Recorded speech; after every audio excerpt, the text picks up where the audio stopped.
It's one thing that's interesting is that if you are a person who wants to look for advanced life in the universe, you don't have to look very far, in my opinion. Maybe I'm wrong, though, But you only have to look at any globular cluster, and probably that's advanced life. I mean, it seems pretty obvious to me that there has to be life that's at least as advanced as us and beyond, and it's probably commonplace throughout the universe. It's really interesting, like if you look at the Andromeda Galaxy, M31, you see like a big globular cluster above it and a big globular cluster below it.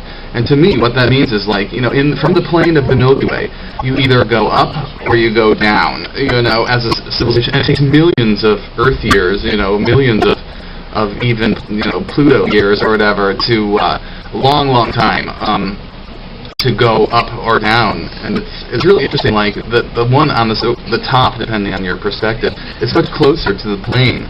The one below is much farther away from the plane of the Andromeda Galaxy. So it's kind of interesting. I mean, it would take much longer to get to the one below than above. Maybe that would influence their decision. But, and when you think about it, when you look at the globular clusters around the Milky Way, and there are many, the story is that they're Generation 2 stars, they're older stars and so on. I seriously doubt it. I think, it has to be, whatever they are, I think they have to be controlled by advanced life.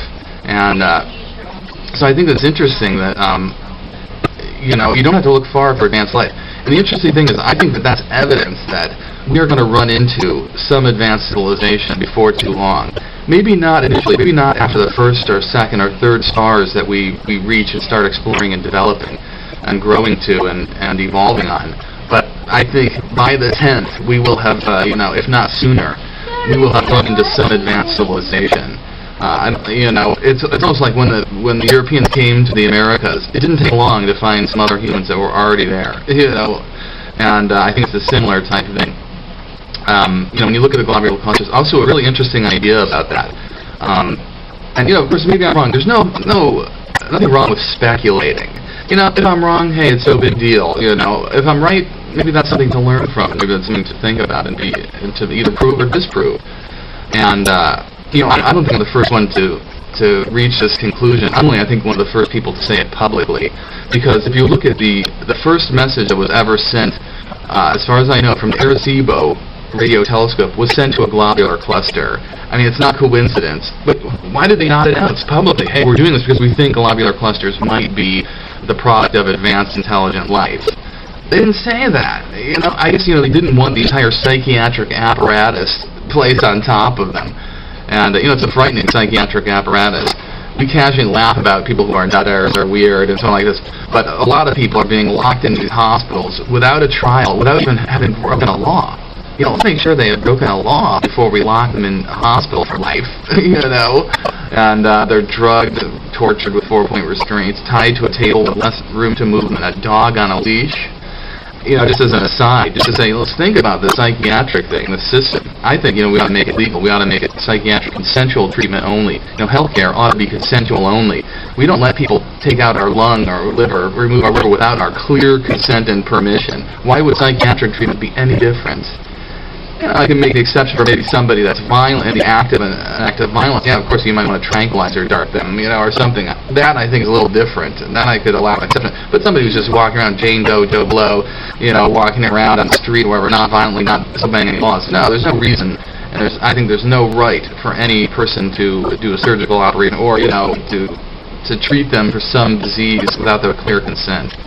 But getting back to that idea of, like, the other species, the advanced life in the Milky Way. And it's interesting to me that I think that, it seems clear, like, if I were that advanced species in the globular cluster, I think one of the first things I would do, because we're an advanced civilization, we have the leisure of sending out probes and everything else, we have the leisure of developing other stars and bringing them in and so on, and probably some amount of boredom. But clearly, by then, you must know the plan for the galaxy and the plan for the universe, how they're going to form a globular galaxy. I call them globular galaxies, and I think the current term is elliptical galaxy. And it's interesting, like, we could see if there really was a transformation between spiral, from nebula to spiral to globular galaxy, or so-called elliptical galaxy. We should be able to see in-betweens, like a galaxy that's just starting to become spiral from a nebula, a gas cloud. And, a galaxy that's just starting to become globular from a spiral galaxy. In fact, our galaxy is kind of one of those galaxies. We're still very much a spiral, but we have a lot of globular clusters, and so is Andromeda. In fact, I don't think there's a lot of spiral galaxies that don't have a few globular clusters. That would be a thing that we could look at and see. What's the spiral galaxy with the least globular clusters? What's the spiral galaxy with the most? And what do they look like?